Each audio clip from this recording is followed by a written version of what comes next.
Oke, maaf. Nah, posisinya dari pemakaian bahan di sini, tadi kan kita sudah ngomong yang namanya rencana anggaran atas bahan. Nah, pemakaian bahannya itu kita masukkan dari sini. Kayak gini ya, jadi ada menu pemakaian bahan, kita bisa arahkan proyeknya ini proyek apa, kemudian item yang kita keluarkan, bahan yang kita keluarkan, bahannya apa-apa aja. Nah, fungsi di sini tujuannya adalah untuk mengurangkan stok di program dan untuk mengakui sebagai biaya atas bahan proyek. Jadi cukup difahami bahwa kita posisi waktu masuk di pembelian itu dia belum masuk ke beban proyek ya. Jadi masuk ke kekayaan kita sebagai persediaan. Nah, kapan dia akan keluar di proyek? Pada saat dia masuk di pemakaian bahan di sini. Kayak gitu. Kemudian fungsinya lagi bahwa pada saat kita pemakaian bahan, ketika dia posisinya ada stok yang melebihi dari anggaran, dia akan keluar warning seperti yang ini. Saya coba putar ulang. Nah, dari sini, jadi kita input customer-nya atau langsung proyeknya juga bisa, perumahan bumi misalnya. Kemudian kita bisa pilih nama item bahan yang kita keluarkan gitu ya. Jadi kalau misalnya dia masih dalam batas ambang aman untuk bahan yang kita keluarkan, dia nggak akan ada warning. Nah, ketika dia melebihi dari anggaran yang kita sudah setting, dia akan keluar warning. Contohnya seperti ini, waktu dia keluarkan untuk semen X, terus kita input kuantitinya, nah dia akan keluar form untuk otorisasi. Jadi dia minta untuk approve dari user administrasinya karena dia melebihi budget yang kita sudah anggarkan. Seperti itu ya. Nah, ini dia bisa langsung input apabila fungsi passwordnya sudah administrator. Tapi kalau dia posisinya tidak administrator akan keluar warning seperti tadi. Jadi dia boleh approve atau tidak untuk pengeluaran bahan tersebut. Itu kita ngomong di pemakaian bahan ya. Jadi secara stok dia juga akan motong gitu. Kemudian kita juga ada fasilitas untuk pembayaran tagihan proyeknya kita per termin. Jadi dari sisi termin proyeknya kita di sini dia ada fasilitas kita bisa input nama, cari nama proyeknya, ini detailnya ya. Untuk terminnya kita masuk di tab termin. Jadi di sini dia ada menu untuk tab terminnya. Nah, kita bisa aturkan BP terminnya berapa. Jadi kalau misalnya kita mau tagih, kita tinggal centang berita acara tadi. Kemudian kita input secara masternya di penjualannya. Tagihan terminnya dia akan keluar ketika kita pilih proyek seperti ini. Jadi dia akan membayar termin kedua atas proyek perumahan bumi tadi. Seperti ini. Jadi dia bisa diaturkan ada termin per proyek atau penagihan biasanya aja. Karena ini proyek kita bisa macam-macam ya, bisa diaturkan untuk posisi yang di proyek kecil ya, atau penjualan-penjualan distributor biasa, tapi dia sering nangani proyek itu bisa. Ini ada masuk tapi dikit Pak. Bisa seperti itu. Jadi tergantung fasilitas yang kita mau sesuaikan dalam aplikasi proyek ini. Saya kasih gambaran bahwa ada fasilitas untuk terminnya gitu ya. Kemudian yang berikutnya adalah adanya fasilitas kasbon proyek. Nah, kasbon proyek di sini itu dia fasilitasnya kita bisa masukkan untuk keluarkan kasbon untuk proyek tertentu dari karyawan siapa yang minta. Jadi kita bisa analisa kasbon proyeknya yang belum terrealisasi yang mana. Jadi ketika dia buatkan kasbon itu belum masuk ke beban proyek. Jadi masih uang muka yang dibawa sama tim proyeknya.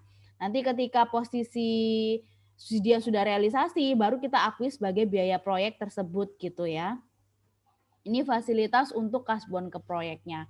Jadi tambahan fiturnya itu, secara perbedaan di menu, dia pasti ada menu-menu proyek dan departemen yang terjadi dari aplikasi menu yang umum pada premium atau enterprise kayak gitu ya. Jadi ada tambahan field untuk kolom proyek dan departemen.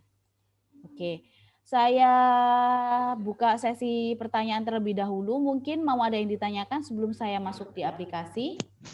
Ya, Baik, selamat silakan. sore. Selamat sore, Pak Robert. Ya, Bu Tina mau nanya. Ini kontraktor di enterprise kan? Di enterprise. Jadi saya sekalian tunjukkan untuk dua, Pak. Jadi sisi klien kalau dia budgetnya minim tapi dia butuh per proyek, dia bisa pakai yang Nensoft Contractor Accounting. Tapi Yang kalau 16 dia juta. butuh yang iya yang 16 juta betul. Tapi kalau dia butuh ada fasilitas yang ada di enterprise, itu sekarang kita sudah bundlingkan. Hanya 35 dia sudah ada fasilitas proyek dan semua menu yang ada di enterprise. Kayak gitu. Oke. Pertanyaan saya, kalau ada yang sudah beli, misalnya contoh ya, sudah beli enterprise, kan tidak ada kontraktornya, terus mau dapat fitur kontraktornya, kan harganya sama, apakah bisa? Bisa, berarti sudah beli enterprise, belum dapat update-nya, maksudnya gitu ya Pak ya? Oh, semua enterprise pasti ada kontraktornya kah di dalam? Betul. Seperti yang fasilitas kemarin saya ngomong ada manufaktur, ada serial number, ada retail, ada sistem bonus segala macam, itu semuanya ada di setup-nya enterprise Pak. Mau dibuka atau tidak dibuka itu pilihan. Oke. Pertanyaan saya itu, berarti ada setup-nya mau di on atau off ya? Betul. Oke, itu aja. Thank you. Nggih. Oke, lanjut. Ada lagi yang mau ditanyakan? Silakan rekan-rekan yang ingin bertanya, masalah tadi sudah dibahas oleh Bu Tina, masalah fasilitas secara umumnya bagaimana, mungkin ingin dibahas atau ditanyakan, mungkin ada case di kontraktor, silakan ditanyakan. Oh ya, Bu Tina bisa tanya lagi. Boleh, Pak. Bedanya apa terus antara 16 juta sama 35 ya, kalau ditanya sama yang mau pakai kontraktor? Secara beda, itu posisinya nantinya kita akan tampilkan yang namanya enterprise accounting di kontraktor, ada RAB untuk subkon dan karyawan. Itu nanti kita tambahin di enterprise, tapi di sisi kontraktor dia nggak ada. Fasilitasnya mentok sampai sini, Pak. Jadi ketika kita ada updatean dari sisi kontraktor, kita akan upgrade yang di enterprise. Gitu. Oke, berarti tapi yang kontraktor only itu kalau ada updatean tidak terupdate lagi gitu. Batasannya fasilitasnya sampai sini nantinya. Artinya pengembangan dari kontraktor freeze, berhenti sampai di sana aja yang ada sekarang ya. Gitu. Betul. Jadi kalau ada misalnya menemukan di lapangan ada fitur-fitur tambahan, itu akan konsentrasi masuk ke enterprise. Yang kontraktor 16 juta nggak akan dikembangkan lagi gitu, apakah gitu? Betul Pak, betul sekali Pak Robert. Dan posisinya kan memang kita open custom itu start from enterprise ya Pak ya. Kita jalan di open custom di start from enterprise. Dan yang pasti fasilitas yang di enterprise punya kan lebih banyak. Jadi misalnya dia butuh ada permintaan pembelian, ada penawaran, itu ada di enterprise. Kenapa? Karena dari sisi kontraktor yang kontraktor accounting 16 itu kita larinya dari premium Pak. Premium dia tambahin fitur yang saya jabarkan secara di PPT tadi. Kayak gitu. Ya. Jadi soalnya kalau kan bedanya cukup jauh kan, 19 orang yang mau beli kan pasti tanya. Betul. Ya. Jadi posisinya kalau dia ada lupa saya ini kan itu dia itu jual alat teknik. Master Daya itu dia ada pusatnya di Jakarta. Sebenarnya dia bukan kontraktor sipil, jadi dia lebih ke project mesin gitu ya Pak ya. Tapi dia butuh analisa di proyeknya. Iya saya tawarkan yang sisi kontraktor karena dia ada sistem proyek. Jadi kontraktor ini nggak selalu kita bisa jabarkan kalau ini semata-mata hanya untuk sipil atau interior dan dia pokoknya bangun-bangun harus pakai ini. Enggak. Jadi posisinya kita bisa aturkan untuk misalnya ekspedisi yang dia per perjalanan karena kita memang benar-benar nggak punya yang fitur software khusus ekspedisi ya Pak ya. Jadi kalau misalnya kita mau aturkan perkendaraannya di departemen masih bisa masuk. Kurang lebih contohnya gitu. Oh, jadi ekspedisi juga pakai yang kontraktor ya? Kalau dia mau kontrol perkendaraan biasanya kita arahkan di kontraktor. Oke. Kayak gitu. Jadi kembali lagi kebutuhan sih biasanya Kita ngomongnya di analisa di kebutuhannya dulu. Oke. Seperti itu. Oke. Sudah agak nangkap ya. Oke, makasih. Baik. Jadi gambarannya seperti itu. Ini saya coba tunjukkan yang dari sisi kontraktornya. Jadi posisinya dari, kalau kita ngomong yang di proyek tadi ya, saya ngomong di menu proyek, tampilannya seperti ini. Kalau rekan-rekan bisa lihat, bahwa ini menu proyeknya kita, itu adalah deal proyeknya atas proyek yang kita sedang jalankan misalnya. Jadi misalnya ini proyek POT, ini nomor kendaraan misalnya kayak gitu ya. Customer-nya siapa? Shopanusa misalnya. Nah, berarti proyek ini atas klien ini. Misalnya kayak gitu ya. Jadi, kita bisa tahu nanti rinciannya yang deal atas nilai proyek 17 juta something ini yang mana? Atas rincian detail yang kita inputkan. Dia deal-nya deal apa? Jadi kita tahu total proyeknya berapa sih nilainya. Ini kita bisa tahu di sini.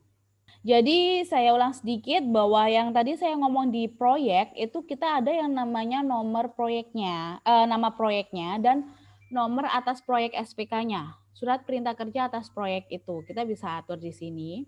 Jadi posisinya proyek yang berjalan ini sekarang berjalan atas customer 99 ini, 009 ini misalnya gitu ya. Jadi dari sini kita bisa tahu rincian atas nilai proyeknya ini berapa dari rincian yang kita inputkan di detailnya di sini. Misalnya bisa jadi kan satu proyek ini ada beberapa detail rincian. Jadi dia ada biaya-biaya dan segala macam, itu dia bisa masuk di sini.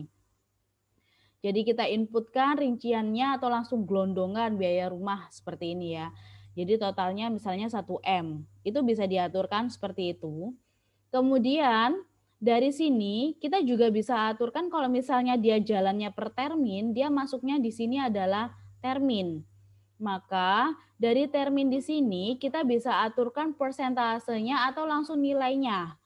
Seperti itu. Jadi posisinya kalau misalnya kita aturkan di sini terminnya DP-nya, terus persentasenya berapa, termin kedua persentasenya berapa, itu kita bisa atur.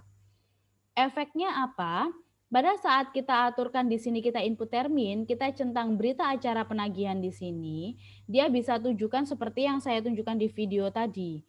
Kalau misalnya dia masuk langsung di invoicing ya, 009, kayaknya tadi sudah saya input kayaknya. Nah, di sini nanti dia akan keluar di proyeknya ini, soalnya tadi sudah selesai saya buatkan pembayarannya. Yang ini. Nah, ini. Perumahan buminya tadi. Jadi dia akan keluar sesuai nilai termin yang kita aturkan di termin tadi, jumlahnya dan nilainya berapa. Termin pembayarannya. Nah, ini kita bisa atur PPN-nya atau PPH-nya. Jadi efeknya untuk yang termin tadi itu. Jadi kalau misalnya secara proyek di sini, dia nggak centang berita acara dan belum ditagihkan, jadi dia nggak akan keluar. Tapi kalau sudah dicentang berita acara dan sudah ditagihkan, berarti kan secara dievaluasi pendapatannya sudah masuk tuh, jadi nggak bisa kita tagihkan double. Jadi untuk pengaturan itu. Jadi kita bisa tahu termin mana yang sudah tagih, mana yang belum. Dari situ. Kemudian di sini ada tab evaluasi bahwa kita maunya menu proyek ini sudah mewakili, kita bisa lihat semua. Misalnya dari 1M ini uang yang masuk itu berapa? Jadi dari nota tagihan atas biaya terminnya atau pendapatannya itu sudah terkumpul berapa? Ini berarti total uangnya yang sudah masuk, misalnya gitu ya. Nah, terus di sini dia akan keluar semua rincian biaya-biaya untuk per proyeknya. Jadi kalau kita mau lihat di sini ada biaya subkontraktor, biaya HPP-nya, biaya gaji tukangnya, biaya legalnya, dia semua keluar. Jadi kita bisa tahu sisa atas dananya itu ini untung atau rugi dari proyek ini itu kelihatannya dari sini. Jadi di bawah ini ada 1M, 8 something, jadi masih ada 900 juta misalnya seperti itu. Itu kita lari di evaluasi ini. Ini dia nggak input satu-satu. Ini hasil resum dari program.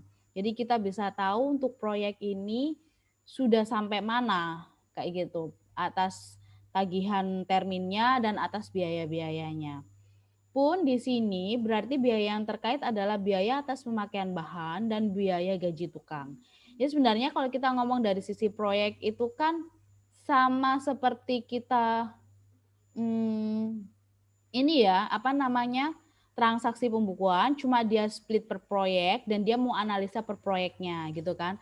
Nah, di dalam biaya per proyek ada atas biaya bahan, biaya-biaya proyek lainnya kayak gitu kan. Jadi yang di bahan makanya kita aturkan di sini dia bisa diatur untuk rincian bahannya. Jadi rincian bahannya itu maksudnya gimana? Jadi untuk satu proyek ini kita bisa tahu bahan yang dibutuhkan itu berapa aja. Jadi dari sini misalnya kita mau atur pondasi, pondasinya ini pakai bahan apa aja kita bisa keluarkan. Seperti ini saya agak besarkan supaya terlihat.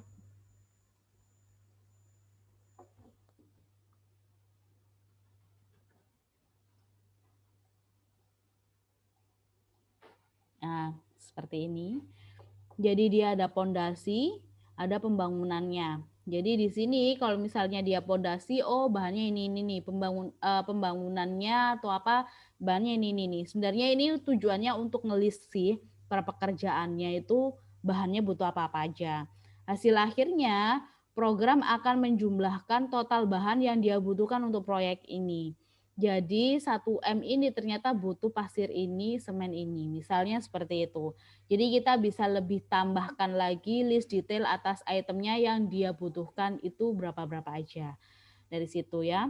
Nah, nanti waktu kita mengeluarkan bahan, dia akan keluar dari realisasinya di sini. Jadi kita bisa analisa budgetnya berapa, realisasinya berapa.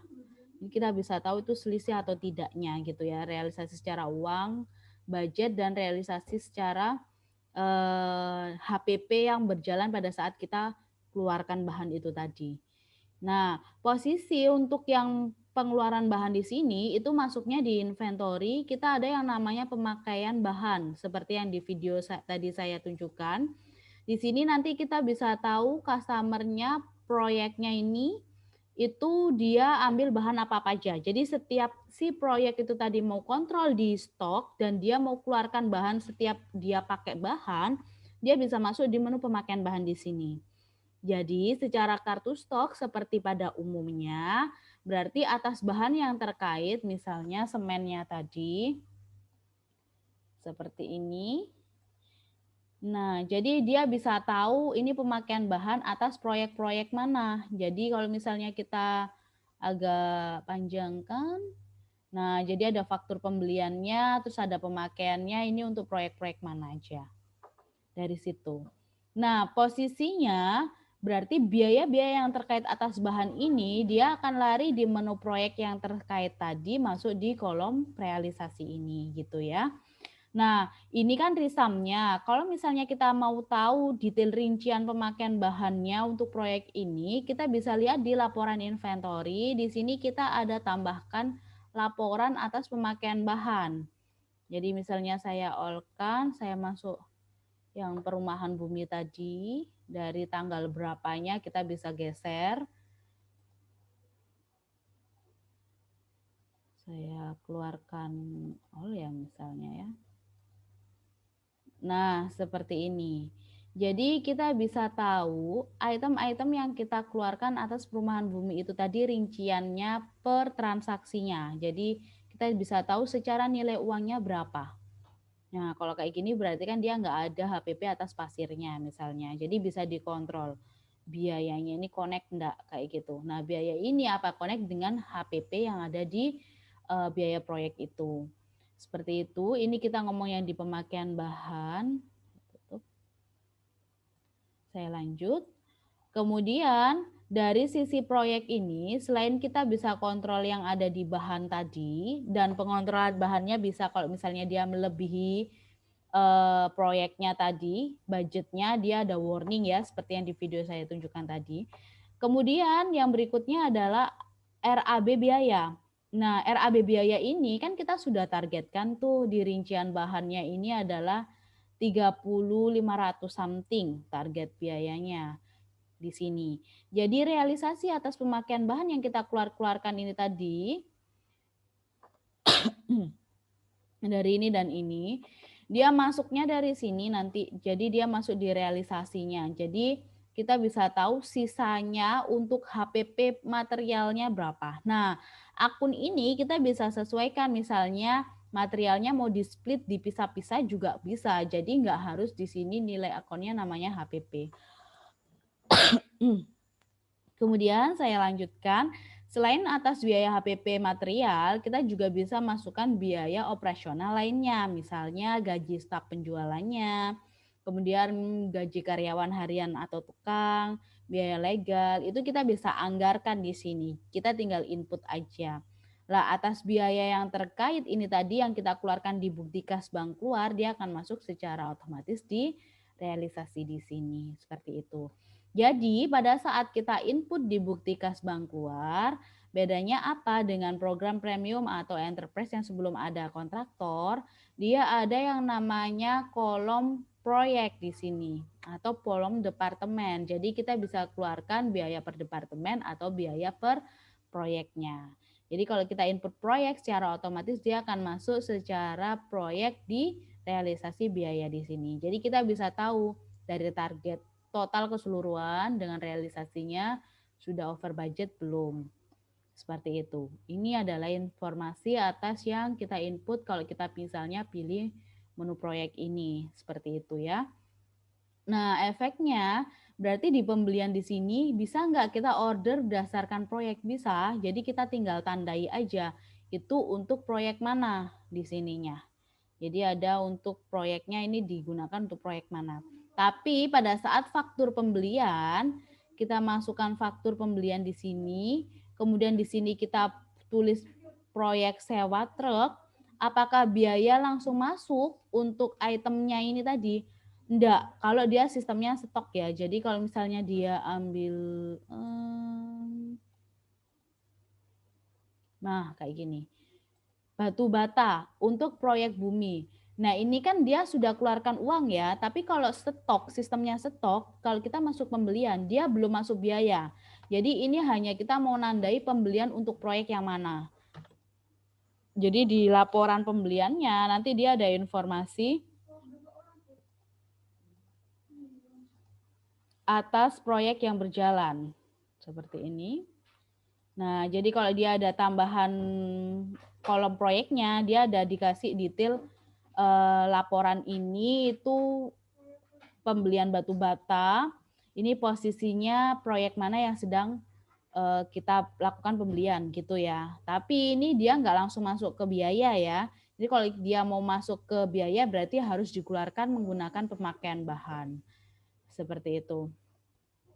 Kemudian saya lanjut dari sisi penjualan, kita ada yang namanya menu penawaran. Penawaran ini memang ada di enterprise punya. Cuman bedanya dari menu penawaran yang dia ada fasilitas proyeknya, dia akan keluar termin, rincian bahan, RAB bahan, dan RAB biaya yang kita bisa input dari menu penawaran. Misalnya waktu kita buat penawaran ke ini, Monkok ini, dia posisinya kita sudah anggarkan biayanya targetnya berapa, RAG bahan yang dikeluarkan berapa, itu kita bisa anggarkan langsung dari penawaran, seperti itu ya. Nah efeknya apa? Ketika dia masukkan dari sales order di sini, berarti kan dia deal tuh masuk di sales order ya, atas transaksi yang itu tadi. Saya tarik mungkin ya, saya buat penawaran yang statusnya new.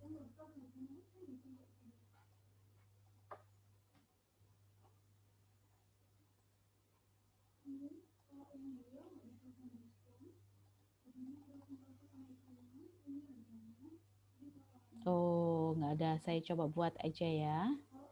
Ini misalnya bengkel tunggal seperti ini. Jalan raya misalnya. Nah, di sini kan kita bisa keluarkan tuh itemnya apa-apa aja ya yang dia mau dimasukkan secara proyek. Entah itu posisi item jasa atau item barangnya kayak gitu. Jadi misalnya saya buat di sini adalah rumah mentari misalnya gitu ya. Nilainya adalah 100 juta.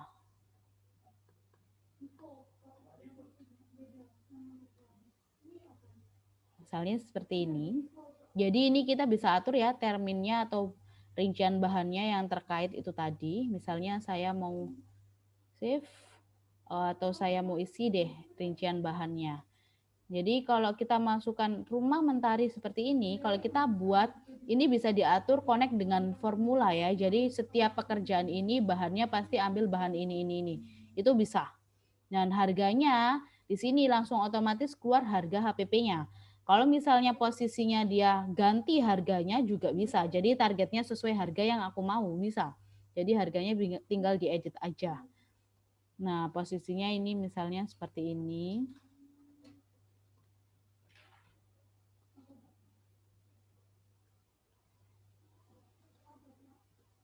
Nah, misalnya kayak gini ya.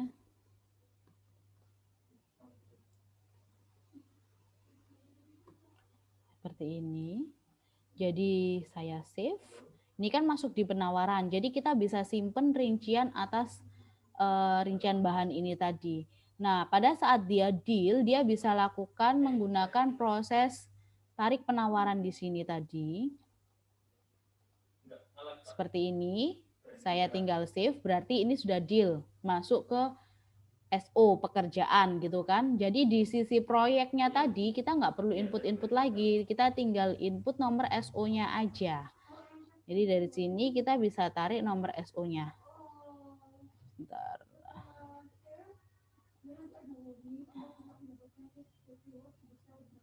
Nah seperti ini.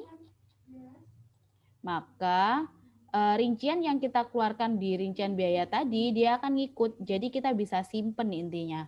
Rincian anggaran atas biaya dan bahannya mulai dari penawaran. Seperti itu. Jadi proyek berjalan berarti kita masuk di menu proyeknya. Dari sisi proyeknya seperti itu ya.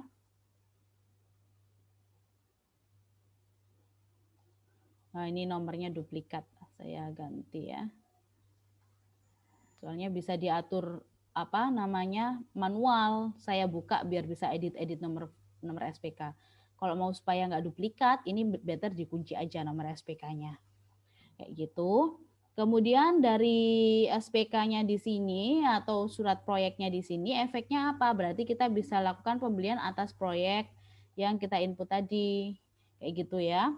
Nah, kemudian kalau misalnya kita masuk di faktur penjualan, ini termin bisa kita gunakan pelunasan per termin tadi atau kita bisa menggunakan fungsi case seperti ini.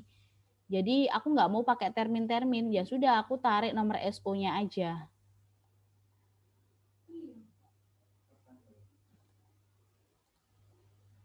Seperti ini. Bengkel tunggal tadi. Itu ada terminnya ya. Nah, kita juga bisa tarik seperti ini. Jadi tarik nomor dari SO langsung faktur. Jadi hitungannya nggak harus dia sistemnya konstruksi. Kalau misalnya dia trading biasa, tapi dia mau kontrolkan ini proyeknya siapa, kita bisa input. Jadi di sini proyeknya per bengkelnya tadi. Misalnya ini jual barang, jadi nggak perlu rincian termin-termin, bisa. Jadi di sini tinggal kita input proyeknya itu tadi, kemudian kita save. Secara stok berarti dia akan motong stoknya rumah ini. Jadi tergantung ya, itemnya kita bisa atur item jasa ataupun item barang kayak gitu. Kalau dia item barang berarti ya trading biasa, tapi dia mau golongkan menggunakan proyek. Jadi nanti kita bisa tahu total laba rugi atau biaya-biaya per proyeknya. Kurang lebih seperti itu ya gambarannya. Nah kayak gini, dia ada informasi stok kurang kayak gitu. Bisa diatur untuk informasi di stoknya. Nah, apa yang terjadi di sini berarti nanti ada laporan atas proyeknya, penjualan per proyek, penjualan per departemen, itu biar dia bisa keluar. Misalnya seperti ini. Nah, dari sini. Jadi penjualan per proyek, dia tahu per nama proyeknya ini jualnya apa-apa aja, nilainya berapa, statusnya sudah lunas atau belum. Kurang lebih seperti ini. Kemudian